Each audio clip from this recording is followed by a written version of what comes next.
যাও। তোমার রাগ ভাঙাতে এসেছি। রাগ ভাঙবে।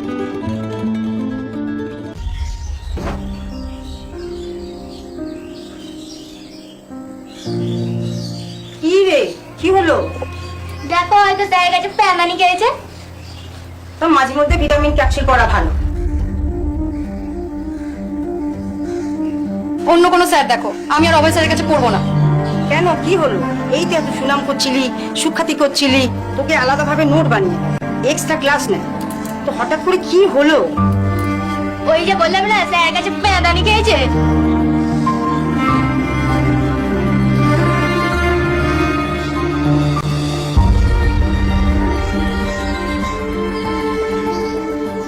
ইয়ালি, তোর স্যার এসেছেন।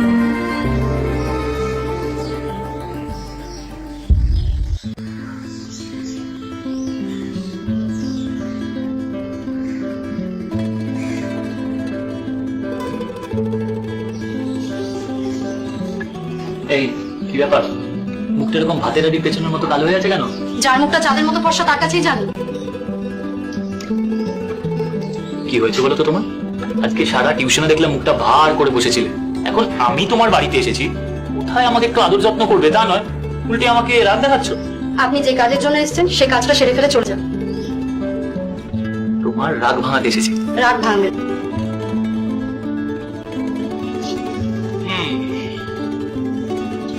আমি তোমার রাগ ভাঙাতে পারবো না, এটা তো হতেই পারে না। আপনি মেয়েদের রাগ ভালোই ভাঙাতে পারেন।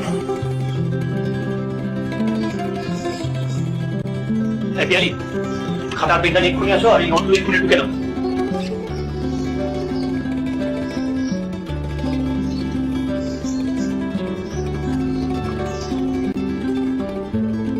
চায়ের জল বসিয়ে এসছি, ঝট করে চলে যেও না যেন। আরে না না কাকিমা, আমি এই জাস্ট আসার আগেই চা খেয়ে এসেছি। আচ্ছা, চা খেয়ে এসছো তো খেয়ে এসছো, আরো এক কাপ খাবে।